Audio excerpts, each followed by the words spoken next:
الحمدللہ نحمده ونستعینه ونستغفره ونؤمن به ونتوکل علیہ ونثنی علیہ بالخیر. نشست نمبر 33 چیپٹر ابراہیم علیہ السلام. نمرود کی زمین کی طرف واپسی. پھر نمرود نے اپنے ساتھی سے کہا کہ ڈنڈوں سے لٹکا ہوا گوشت زمین کی طرف نیچے کر دو. چنانچہ اس نے ایسا ہی کیا تو گدھ تابوت کو لے کر نیچے کی طرف اترنے لگے. وہ جو پچھلے قصے میں ہم نے پڑھا تھا کہ جب نوح علیہ السلام اور حضرت ابراہیم علیہ السلام کے بیچ میں ایک بات ہوئی کہ ابراہیم نے کہا کہ اللہ تو وہ ہے جو مشرق سے روز سورج کو نکالتا ہے، اور اگر تو ہے تو پھر تو مغرب سے نکال کر دکھا. تو ابراہیم اللہ کو ڈھونڈنے کے لیے گدھ کے بچے منگوائے. یہ مجھے یاد دلانا، یہ گدھ کی میں فوٹوز بھی بھیج دوں گا، گدھ کس قسم کے ہوتے ہیں، اور ابراہیم علیہ السلام حوالے سے وہ جو ویڈیوز ہیں وہ بھی بھیج دوں گا. یہ دو چیزیں لکھ لو، یاد دلانا. تو وہ گدھ کے بچے جب بڑے کیے تو وہ آسمان کی طرف اڑتے رہے. وہ کل جو قصہ آیا تھا پورا، اور اسی میں جو ذکر تھا اس کے اندر پرسوں غالباً تھا میرے خیال سے، تو اسی کا ہے کہ ایسا ہی کیا تو گدھ تابوت کو لے کر نیچے کی طرف اترنے لگے. پہاڑوں نے گدھوں اور تابوت اڑنے کی آواز سنی تو ان پر خوف طاری ہو گیا، اور ان پہاڑوں نے سمجھا کہ ضرور آسمان سے کوئی آفت نازل ہو رہی ہے اور قیامت قائم ہونے والی ہے. لہذا وہ خوف سے لڑزڑانے لگے اور قریب تھا کہ اپنی جگہ سے ہٹ جاتے. اس کے متعلق قرآن کریم میں بھی ذکر آیا ہے کہ قریب تھا کہ ان کی سازش سے پہاڑ بھی اپنی جگہ سے ٹل جائے. جب گدھ حضرت ابراہیم علیہ السلام ان کے بیچ میں بات ہو گئی، جب گدھ تابوت اور نمرود کو لے کر آسمان کی طرف جانے لگے، آخر کار تھک تھکا گئے.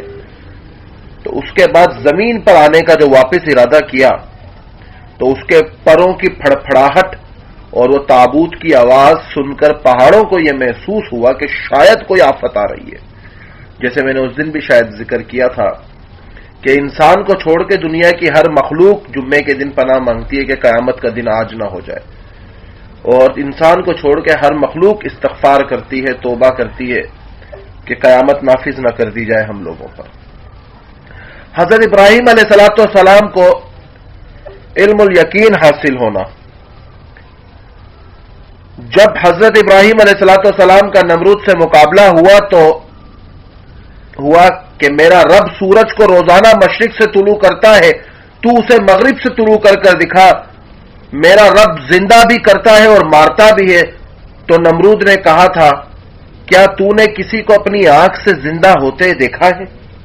جب ابراہیم نے علیہ السلام نے کہا، اللہ تو وہ ہے جو سورج کو ہمیشہ سے نکال رہا ہے مشرق سے.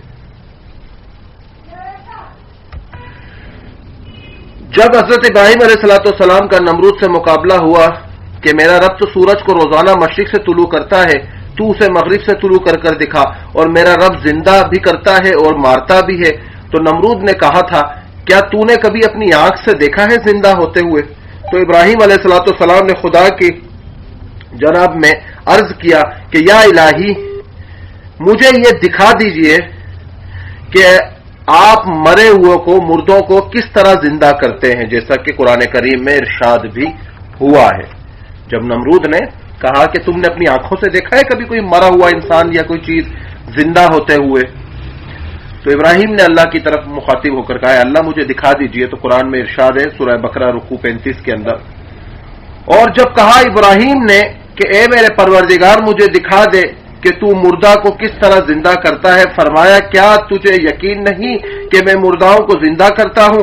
عرض کیا یقین تو ہے لیکن میرے دل کو اطمینان ہو جائے. فرمایا پس پکڑ 4 پرندے، پس عادت ڈال اپنے ساتھ ان کی، پھر اوپر پہاڑ کے ان کے ٹکڑے رکھ، پھر ان کو بلائیں گے تیری طرف دوڑتے ہوئے، اور جان کو اللہ غالب حکمت والا ہے. اس طرح پھر حضرت ابراہیم علیہ السلام نے خدا کے حکم سے ان کو ذبح کیا اور سر اپنے پاس رکھے، باقی ان کے جسم کو ٹکڑے ٹکڑے کر کر الگ کر دیا. اور کس کا نیٹ ورک نہیں چل رہا ہے؟ بعض کہتے ہیں کہ بالکل کیما کر دیا، بعض کہتے ہیں بالکل کیما کر دیا، پھر ان چاروں پہاڑ 4 یا 7 پہاڑوں پر رکھ دیے، جس پرندوں کا سر پکڑ کر بلاتے فوراً سب پہاڑوں سے اس کے جو ٹکڑے تھے وہ پرندے بن جاتے اور اپنے سر سے الگ کر پرندے زندہ ہو جاتے، اور دوسرے پرندے کا سر اس کے سامنے کیا جاتا تو وہ پرندہ اس کے سر سے نہ لگتا۔ یعنی جب نمرود نے کہا کہ تو نے اپنی آنکھوں سے دیکھا ہے تو ابراہیم علیہ السلام نے اللہ سے کہا اے اللہ مجھے دکھا دیجئے۔ اللہ نے کہا کہ ہم پر یقین نہیں، کہا یقین تو ہے، دل کا اطمینان چاہتا ہوں۔ تو اللہ نے کہا کہ ایسے پرندے ہاتھ کرو اور ان کی گردنیں الگ کر دو اور ان کو کاٹ کر الگ الگ پہاڑوں پہ ان کا گوشت پھینک دو، رکھ دو۔ تو ایک جگہ آتا ہے کہ کیما بنا دیا ان کے گوشت کا، اور ایک جگہ آتا ہے کہ صرف ٹکڑے کر دیے۔ تو 7 یا 4 پہاڑوں پہ رکھ دیا۔ اب جب ایک پرندے کو حکم دیا جاتا کہ آ جا، تو اس کا گوشت پہاڑوں سے اکٹھا ہوتا اور واپس پرندہ بنتا اور اڑتا ہوا آتا، جس ہاتھ میں وہ گردن ہوتی اس گردن سے آگے ٹکراتا اور واپس جڑ جاتا۔ اب مثال کے طور پہ کبوتر کا دھڑ اڑتا ہوا آ رہا ہے، ایمن آپ نیٹ ڈسکنیکٹ کر دو، واپس چلی جاؤ، واپس آ جاؤ۔ تو جب کوئی پرندے کا دھڑ اڑتا ہوا آتا اور اس کی طرف حضرت ابراہیم دوسرے کسی پرندے کی گردن کر دیتے تو وہ اس سے لگتا نہیں، جڑتا نہیں، کنیکٹ نہیں ہوتا، تو وہ الگ ہی رہتا اس سے، وہ اس سے ٹکراتا نہیں۔ اس سوال میں حضرت ابراہیم علیہ السلام نے علم الیقین حاصل کیا۔ پرندوں کے بارے میں بھی کئی اقوال ہیں کہ کوئی کہتا ہے کہ کلنگ، مور، کبوتر اور مرغ تھے، اور کسی نے کہا کبوتر، مرغ، کوا، اور کسی نے کہا مرغابی، سمر مرغ اور کا بچہ، اور مرغ اور مور کہا۔ عادت ڈالنے سے مراد یہ تھی کہ جب کسی پرندے کو بلاؤ تو وہ فوراً آ جائے، چنانچہ ایسا ہی کیا گیا۔ اسی واسطے ریزہ ریزہ کرنے کے بعد بھی جس پرندے کا سر پکڑ کر اس کو بلایا تو اس کے عجز بکھرے ہوئے کٹھے ہو گئے، اڑے اور پھر سر کے ساتھ آ ملے، سر کے ساتھ لگ گئے، جڑ گئے آپس کے اندر۔ حضرت ابراہیم علیہ السلام کا اپنے والد کو تبلیغ کرنا۔ پھر ایک دن حضرت ابراہیم علیہ السلام نے اپنے والد سے کہا ابا جان، یہ کیا مورتیاں ہیں جن کو تم بندگی کرتے ہو اور رات دن ان کو سجدے کرتے رہتے ہو؟ تو باپ نے کہا یہ ہمارے خدا ہیں۔ حضرت ابراہیم علیہ السلام نے جواب دیا کہ نہ یہ سن سکتے ہیں، نہ یہ دیکھ سکتے ہیں، نہ نفع پہنچا سکتے ہیں، نہ نقصان۔ باپ نے کہا تو ہمارے خداؤں سے بیزار ہے، ضرور سنسار کیا جائے گا تجھے جیسا کہ فرمان ہے، سورہ انبیاء میں بھی ذکر آیا جس کا۔ اور بلا شک ہم نے ابراہیم کو اول ہی سے رشید اور ہدایت عطا کی تھی اور اسی کے معاملے کے جاننے والے تھے۔ جب اس نے اپنے باپ اور قوم سے کہا کہ یہ مجسمے کیا ہیں جن کو تم لیے بیٹھے ہو، کہنے لگے کہ ہم نے اپنے باپ داداؤں کو انہی کی پوجا کرتے پایا۔ ان کے جواب میں حضرت ابراہیم علیہ السلام نے فرمایا، سورہ انبیاء میں ذکر ہے کہ ابراہیم نے کہا کہ بے شک تم اور تمہارے باپ دادا کھلی گمراہی میں ہو۔ یہ جو ایک لفظ آیا کہ ہم نے اپنے باپ داداؤں کو ان کی پوجا کرتے ہوئے پایا، وہ جو بندر والا جو قصہ میں نے بھیجا تھا وہ یقیناً سمجھ میں آ گیا ہوگا کہ ہمیں نہیں پتا، بس ہم دیکھتے رہے لوگ یوں ہی کر رہے ہیں تو ہم نے بھی یوں ہی کرنا شروع کر دیا۔ ہمیں نہیں پتا یہ پوجا کیوں ہوتی ہے، بس ہم نے اپنے بڑے آبا اجداد کو دیکھا، ہم نے بھی یوں شروع کر دیا۔ جیسے کہ ہم نے پچھلی نشستوں میں پڑھا حضرت ادریس اور حضرت شیز علیہ السلام کی اس میں نشستوں میں کہ بت پرستی کیسے شروع ہوئی، کہ ابلیس ان کو آ کے کیسے بہکاتا، یار تمہارے بزرگ چلے گئے دنیا سے، تمہارے نبی، اس کی یاد میں تم کوئی ہلکا سا کوئی پیپر بنا لو، کوئی پینٹنگ بنا لو، پینٹنگ کے بعد مورتی بنا لو، مورتی جی تم روز ادھر آتے ہو، اس سے اچھا گھر پہ لے جاؤ، گھر پہ لے گئے تو ہر کوئی اپنے اپنے طریقے سے کرنا شروع ہو گیا۔ ایک نسل گئی، 2 نسل گئی، 3، جیسے 3-4 نسلیں گزری، 5ویں نے کہا جی ہم تو دیکھتے رہے، ہمارے آبا اجداد پوچھتے تھے، ہمیں نہیں پتا، ہم نے دیکھا ہے، اور انہوں نے بس وہ لکیر کے فقیر بن کے اس چیز کو اپنی زندگی میں ڈھال لیا۔ کہنے لگے تو سچی بات کرتا ہے یا مذاق کرنے والوں میں سے ہے؟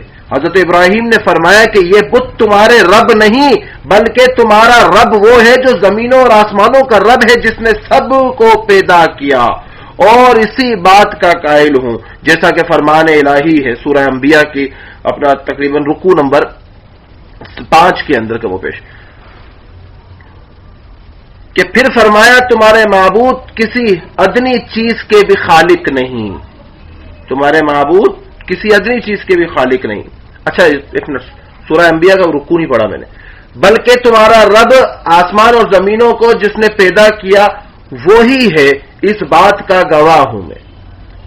اور پھر فرمایا کہ تمہارے معبود کسی ادنی چیز کے بھی خالق نہیں اور نہ ہی کسی چیز کے مالک ہیں، پھر یہ معبود اور مسجود کیسے ہو سکتے ہیں؟ خدا کی قسم میں ان سے برسلوک کروں گا، برا سلوک کروں گا، جیسا کہ ارشاد ہوا۔ قسم ہے اللہ کی، البتہ میں برا سلوک کروں گا تمہارے بتوں سے پیچھے اس کے کہ پھر جاؤ تم پیٹ پھر کر، یعنی کہ تمہارے یہ جو بت ہے جو تمہیں لگتا ہے کہ تم پر ہر چیز یہ ڈھاتے ہیں، اب اس میں ایک سبق ہمارے لیے بھی ہے، یہ ادھر تو بتوں کا مسئلہ ہے، ہمارے لیے دنیا کا مسئلہ ہے۔ ہم نے دنیا کو ہی بہت بت سمجھ رکھا ہے۔ وہ کہتے ہیں کہ تو لگا اپنے آپ کو خوش کرنے، میں لگا زمانے کو خوش کرنے، تیرا ثواب میرے گناہوں تک کہاں پہنچ سکتا ہے؟ تو لگا اپنے آپ کو خوش کرنے، میں لگا زمانے کو خوش کرنے، تیرا ثواب میرے گناہوں کو کہاں پہنچ سکتا ہے؟ اور آج معاشرہ ہمارے لیے وہی ہے کہ کیا ہم نے کہا کہ جی بس جی ہو گیا سو یہ ہوگا، جی اس نے کہا مار دوں گا سو جی وہ مار دے گا۔ آج دنیا کا ڈر، مال، دولت، شہرت، عزت، اس کا ایسا خوف زندگی میں بیٹھ چکا ہے کہ اگر کوئی انسان اس چیز سے ہٹنا بھی چاہے تو اس کی لالچ اسے ہٹنے نہیں دیتی کہ نہیں جی اگر تو چلا گیا تو تیرے سے تو ساری یہ عیش و آرام چھین لیے جائیں گے۔ آج ہم نے بس پوجا نہیں ہے اس کو، باقی مان سب کچھ لیا ہے، دولت، شہرت، عزت، ہر چیز کو، حالانکہ مانتے بھی ہیں کہ اللہ دیتا ہے سب، مگر اللہ پر ویسا ثابت یقین ہے ہی نہیں۔ اور ایک دفعہ حضرت ابراہیم علیہ السلام نے اپنے والد سے کہا کہ آپ بتوں کو سجدہ کرتے ہو، میں آپ کو اور آپ کی قوم کو گمراہی میں دیکھتا ہوں، آپ تو سراہی گمراہی میں ہو، جیسا ارشاد ہوا۔ جب کہا ابراہیم علیہ السلام نے اپنے باپ آزر سے کیا تو بناتا ہے بتوں کو خدا؟ میں تجھ کو اور تیری قوم کو کھلی گمراہی میں دیکھتا ہوں۔ کس گمراہی میں دیکھ رہے ہیں؟ اس گمراہی میں کہ جو وہ بتوں کو بنا رہے ہیں۔ اور آج ہم کیا کر رہے ہیں؟ ہم نے ایک ڈر کا بت بنایا ہوا ہے۔ ڈر کون سا؟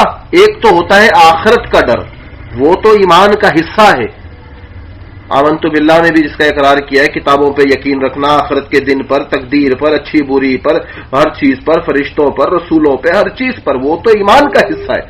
ایک ڈر وہ کہ نہیں جی اگر یہ کام کیا تو عزت چھین لی جائے گی، دولت چھین لی جائے گی، شہرت چھین لی جائے گی، اگر کسی کو دین کی دعوت دی لوگ ہنسیں گے، اوہ ہو کہ بڑا دیندار بنتا ہے، یہ ڈر۔ اپنا کوئی چیز مانگنے کا وقت آئے اللہ سے، ایک اور ڈر کہ نہیں جی وہ کیسے مانگیں، کیا کریں، کیوں مانگیں؟ اللہ تعالیٰ کہہ رہے ہیں کہ ابھی تم مانگو تو صحیح، ہم دینے کے لیے بیٹھے ہیں۔ ایک طرف تو اللہ قرآن میں خود کہہ دیں ادعونی استجب لکم، تم دعائیں مانگو ہم قبول کریں گے، مگر مانگے کون؟ ہم نے سارا بیڑا ڈال دیا ہے مولویوں کے یا دیندار کے کندھوں پر۔ مولوی صاحب دعا کر دیجئے گا، اور بھائی کیوں کر دے مولوی دعا؟ اللہ تو کہہ رہے ہیں میں اوروں کی بھی سنتا ہوں، میری طرف جو لوٹ آئے تو صحیح، مانگے تو صحیح، دینے کو تو ہم بیٹھے ہیں تیار، مگر ہمیں معاشرے کا ایک ڈر لگ گیا ہے۔ ہم غلطیوں پہ غلطیاں کر لیتے ہیں، غلطیوں پہ غلطیاں، مگر ایک بار اس غلطی کو سدھارنے کی کوئی کوشش نہیں کرتے۔ کیوں نہیں کرتے؟ ایک ڈر ہے، نہیں جی میری آنا جھک جائے گی، میں جھک جاؤں گا۔ نوجیت سنگھ سدھو ایک کرکٹر رہا ہے ہندوستان کا، وہ کہتا ہے جھکنا زنداؤں کی شان ہوتی ہے، اکڑنا مردوں کی پہچان ہوتی ہے۔ جو اکڑے رہتے ہیں وہ مردے ہوتے ہیں۔ کبھی سیلاب، سونامی، طوفان آئے تو ہمیشہ دیکھنا وہ درخت جو جھک جاتا ہے، جھکنے سے مراد یہ کہ لچک پیدا ہو جائے جس میں، جھکنا کوئی عبادت والا جھکنا نہیں، وہ جھکنا کہ اپنے آپ کو ہلکا رکھ لینا، ہلکا، جی میں ہلکا ہوں، ٹھیک ہے، ہاں ٹھیک ہے میں ہلکا ہوں، غلطی ہو گئی، بھلے غلطی ہے بھی نہیں ہے، مان لی وہاں غلطی ہو گئی، جھک جائے تو وہ درخت بولا ہمیشہ برقرار رہتے ہیں، اور جو اکڑ کے تنے تنا رہتے ہیں ہوائیں ان کو اڑا کر پھینک دیتی ہیں، وہ کہیں کے نہیں رہتے۔ تو یہ جو زندگی ہے، زندگی میں بہت سارے معاملات ہیں روزمرہ کی زندگی میں، اس میں اکڑ جو ہوتی ہے انسان کو ختم کر دیتی ہے۔ ایک تو ہوتا ہے کہ انسان غلطی کر کر اس پر ڈٹا رہے، جیسے کہ مثال کے طور پر ابو جہل، فرعون، نمرود، قارون، شداد، اور اس کے علاوہ شیمر، اور اس کے علاوہ اور بہت سارے لوگ وہ ڈٹے ہوئے تھے بڑے ڈھیڑ بن کر، اور ایک وہ جنہوں نے بے انتہا گناہ کیے مگر سچے دل سے توبہ کی تو اللہ نے سارے گناہ معاف فرما دیے۔ آسمان اور زمین کا مشاہدہ، اور ایسے ہی واقعات کے لیے تھے کہ پروردگار عالم جل جلالہ نے آپ علیہ الصلوۃ والسلام کو زمین و آسمان کی سلطنت کا مشاہدہ کروایا تھا، جیسا کہ قرآن میں ارشاد بھی ہوا، اور اسی طرح ہم نے ابراہیم کو آسمان اور زمینوں کی سلطنت کا مشاہدہ کرا دیا، اور تاکہ وہ یقین کرنے والوں میں سے ہو جائے۔ آسمان اور زمین کا مشاہدہ، اور ہمیں حالات کا مشاہدہ کروا رہا ہے، ہمیں حالات دکھا رہا ہے۔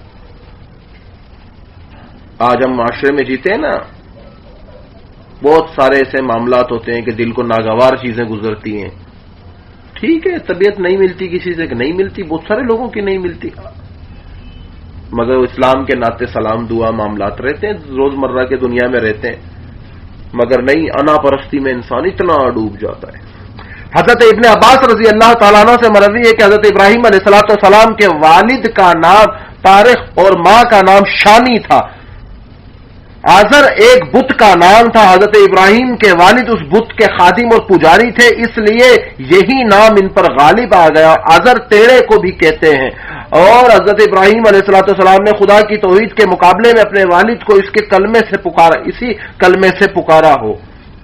ابن جریر وغیرہ نے بیان کیا ہے کہ حضرت ابراہیم علیہ السلام کی نگاہ کے سامنے آسمان پھٹ گئے، اور حضرت ابراہیم علیہ السلام سب چیزوں کو دیکھ رہے تھے، یہاں تک کہ انسانوں کے گناہ دیکھ کر بدوا کرنے لگے تو پروردگار عالم نے فرمایا، ابراہیم میں تم سے زیادہ اپنے بندوں پر کریم ہوں، شاید یہی توبہ کر کر میری طرف رجوع کر لیں۔ جب آسمان کا سارا مشاہدہ اللہ نے کھول دیا، ابراہیم نے لوگوں کے گناہ دیکھے تو بدوا کرنے لگے۔ اللہ روک لائے کس کو؟ خلیل کو، رک جا خلیل، بدوا نہ کرنا، کیا کر رہا ہے تو؟ بدوا نہ کرنا، مجھے یہ بڑے عزیز ہیں، یہ کبھی تو توبہ کر کے میری طرف آئیں گے۔ تو آج اتنا انسان بڑا کیسے ہو گیا کہ کسی کو معاف کرنے تک کا سوچے بھی نہ، کسی کی توبہ پر یقین ہی نہ رکھے۔ ہم تو ظاہر کے موقف ہیں، ہم تو ظاہر کو مانتے ہیں، جو ظاہر ہے، باطن کے فیصلے تو اللہ نے کرنے، کوئی دل میں کیا تھا، ہم تو ظاہر کے ماننے والے لوگ۔ ادھر اللہ ابراہیم کو روک رہے ہیں، رک جا ابراہیم، بدوا نہ کرنا، کیا کر رہا ہے تو؟ رک جا، بدوا نہ کرنا، بدوا نہ کرنا۔ کیوں کہ فرمایا ابراہیم تم سے زیادہ اپنے بندوں پر کریم ہوں، شاید یہ توبہ کر کر میری طرف رجوع کر لیں۔ پھر ابراہیم علیہ السلام پر مشاہدہ بند ہو گیا، ابن کثیر میں اس کا ذکر آیا۔ پروردگار عالم نے ہر قسم کی دلیلیں حضرت ابراہیم علیہ السلام کو سکھا دی تاکہ حضرت ابراہیم علیہ السلام کی شان اور بلند بیان بلند رہے اور ہر مرحلے میں کامیاب ہو جائے، چنانچہ ارشاد بھی ہوا۔ اور یہی ہماری دلیل ہے کہ جو ہم نے ابراہیم کو اس کی قوم کے مقابلے میں عطا کی، ہم جس کو چاہتے ہیں اس کا درجہ بلند کر دیتے ہیں۔ بے شک تیرا رب دانا ہے، جاننے والا ہے۔ ہر دفعہ ابراہیم علیہ السلام سے قوم کا جھگڑا ہی رہا ہے، جیسا کہ قرآن میں ارشاد ہوا، اور ابراہیم کی قوم نے اس سے جھگڑنا شروع کیا۔ حضرت ابراہیم نے کہا کیا جھگڑتے ہو تم میرے ساتھ اللہ کے بارے میں؟ بہرحال حضرت ابراہیم علیہ السلام نے اپنے والد کو سمجھانے کی بڑی کوششیں کی، جیسا کہ سورہ مریم میں بھی ارشاد ہوا۔ اور یاد کر کتاب میں ابراہیم علیہ السلام کا ذکر، بے شک وہ سچا نبی تھا۔ جب کہا اس نے اپنے باپ کو کہ ابا جان کیوں ایسی چیزوں کی پوجا کرتے ہو جو نہ سنتی ہے، نہ دیکھتی ہے اور نہ آپ کے کسی کام آ سکتی ہے؟ اے ابا جان، یقیناً آیا ہے میرے پاس علم جو آپ کے پاس نہیں آیا، میری تابعداری کرو، میں سیدھے راستہ دکھاؤ، میرے دکھائے ہوئے سیدھے راستے پر چلو اے میرے ابا جان شیطان کی فرما برداری نہ کریں، بے شک شیطان خدا کا نافرمان ہے۔ اے میرے ابا جان بے شک میں ڈرتا ہوں کہ پہنچے آپ کو خدا کی طرف سے عذاب پر ہو جائے آپ شیطان کے دوست۔ اگر اللہ نے عذاب بھیجا تو پھر میں ڈرتا ہوں کہ آپ پر نہ آ جائے اور آپ شیطان کے دوست نہ بن جائیں۔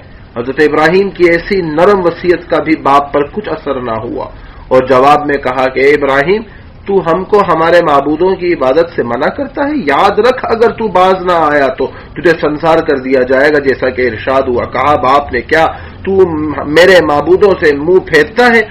اگر تو باز نہ آیا تو تجھے سنسار کر دیا جائے گا، چھوڑ دے مجھے کچھ مدت تک۔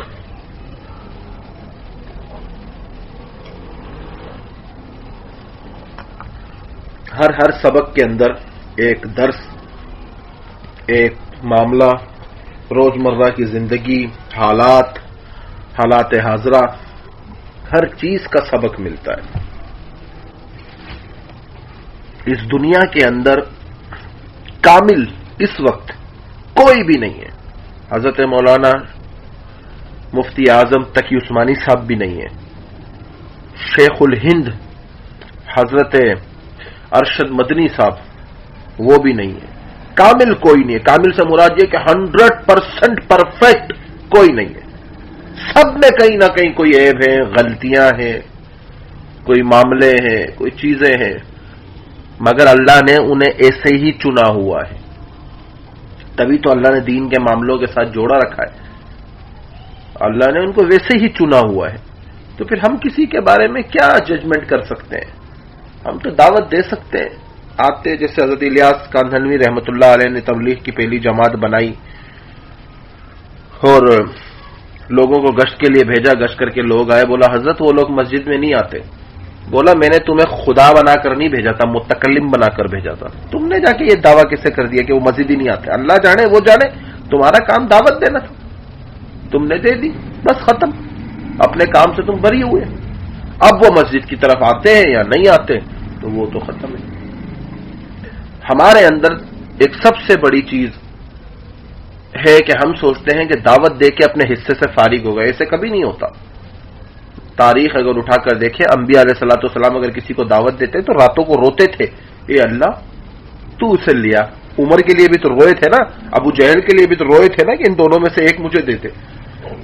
اگر دنیا میں ہمیں کسی سے محبت ہے، چاہے وہ ماں ہو، باپ ہو، رشتہ دار ہو، ہسبینڈ ہو، شوہر ہو، کوئی بھی ہو، جس سے بھی محبت ہو، اگر وہ رائے راست کرے تو اللہ کا شکر گزاری، نہ ہے تو اللہ سے مانگ سکتے ہیں کہ اللہ تو جانتا ہے کہ ہم سے محبت کرتے ہیں، یہ میرا اپنا ہے، میری اپنی ہے، میرے رشتہ دار ہیں، میرے جاننے والے ہیں، اے اللہ انہیں بھی لیا، اے اللہ ادھر لیا دین کی طرف، اے اللہ انہیں ویسا بنا دے جیسا تو چاہتا ہے۔ نہیں جی وہ نہیں کرنا ہم نے، وہ کیوں کریں گے ہم؟ کیونکہ ہم نے اپنے حصے کا کام کرنا ہے، صرف دعوت دے کے جان چھڑانی ہے۔ اور انبیاء علیہ الصلوۃ والسلام کا تو معمول تھا، روتے تھے۔ جنید جمشید رحمۃ اللہ علیہ کے بارے میں طارق جمیل صاحب ایک دفعہ فرما رہے تھے کہ تمہیں کیا لگتا ہے کہ جنید بڑی آسانی سے دین کی طرف آ گیا؟ راتوں کو اس کے لیے تہجدوں میں رویا گیا ہے اور گھنٹوں رویا گیا ہے، تب جا کے اللہ نے اسے ہدایت دی ہے اس کی طلب پر، اور جنید بھی روتا تھا راتوں کو، تب جا کے اللہ نے اسے ہدایت دی تھی، اور کتنی مقدس موت تھی اسے جماعت کی نصرت پر، وہاں سے واپسی پہ وہ حادثہ ثانیہ کے اندر شہید ہو گیا۔ تو انسان کو اللہ سبحانہ و تعالی کی طرف حالات، اقبال رحمۃ اللہ علیہ نے ایک جگہ فرمایا تو جو غیر کے آگے جھکتا ہے ایسا کون سا کام ہے جو تیرے رب سے نہیں ہوتا؟ حالات تو دنیا کے ایسے ہی خراب ہیں، ہر انسان کے ذاتی حالات خراب ہیں، چاہے وہ اعمالی طور پر ہو، روحانی طور پر ہو، معاملاتی طور پر ہو، ان حالات کو صحیح کرنے کے لیے اللہ نے دعا کا زاویہ کھولا ہوا ہے، اس میں اللہ کے سامنے رو رو کر یہ کہا جا سکتا ہے اے اللہ یہ بندہ، یہ بندی، یہ ماں، یہ باپ، یہ چاچا، یہ چاچی، یہ کزن، یہ محلے والے، یہ دوست، یہ رشتہ دار، یہ سب ہے اللہ ان کو نیک بنا دے، اے اللہ جنت میں میرے ساتھ والا بنا دے، اے اللہ جنت میں میرے ساتھ رہنے والا بنا دے، اے اللہ میرے لیے یہ سارے معاملے آسان فرما دے۔ اللہ سے مانگنا ہی نہیں ہے، بس ذمہ داری ہے، ذمہ داری کو ویسے جیسے ملی ہوئی ایسے نبھانا ہے۔ وہ کہتے ہیں کہ یہ بھی ایک دور تھا، آج ہم جہاں ہیں کل کوئی اور ہوگا یہاں، وہ بھی ایک دور تھا، یہ بھی ایک دور ہے۔ تو آج زندگی ہے. آج اگر کسی کے لیے رو سکتے ہیں, اللہ سے مانگ سکتے ہیں تو معاملہ چل سکتا ہے, نہیں تو آگے بھی زندگی گزرنی ہے, آگے بھی ایسا دور آئے گا کہ پھر کوئی مانگنے والا کوئی ہوگا نہیں, پھر بھلے روتے رہیں, سارے کرتے رہیں. ایک جو وقت اللہ سبحانہ و تعالیٰ نے انسان کو دیا ہوتا ہے کہ چلو جی اس وقت میں مانگ لو, ہم تو سب کچھ بدل دیں گے. کتنی کتابوں میں, حدیثوں میں, قرآن کی آیتوں میں کتنا ذکر ہے, اللہ نے کتنی جگہ کہا ہے مانگ, کیا مانگنا ہے, مانگ تو صحیح.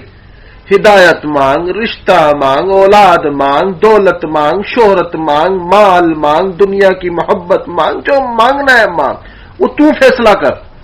پر ہم یہ بتا دیں کہ اگر تو نہیں مانگتا اور کل کو اس چیز پر بلیم کرے کہ جی میرے ساتھ تو حالات خراب تھے, تو اللہ کہیں گے دعا کا دروازہ تو رکھا تھا نا میں نے تیرے لیے. یہ دعا مولانا عمران الحق صاحب فرماتے ہیں, یہ دعا جو ہے نا تقدیر کو بھی بدل دیتی ہے اور موت کو بھی ٹال دیتی ہے. یہ دعا کا راستہ تو اللہ کہیں گے رکھا تھا نا. حالات تیرے پہ کیا دنیا میں پہلی بار خراب آئے؟ تیرے سے پہلے انبیاء پہ حالات خراب نہیں ہے, صحابہ پر حالات خراب نہیں ہے, کتنی جگہ لوگوں پر حالات خراب آئے. ہم نے تو رستہ ایک تجھے دیا تھا, کیوں نہیں مانگا تو نے من چاہی چیز؟ ہم نے تو تجھے کہا تھا مانگنے کے لیے ہم نے تجھے دیا تھا.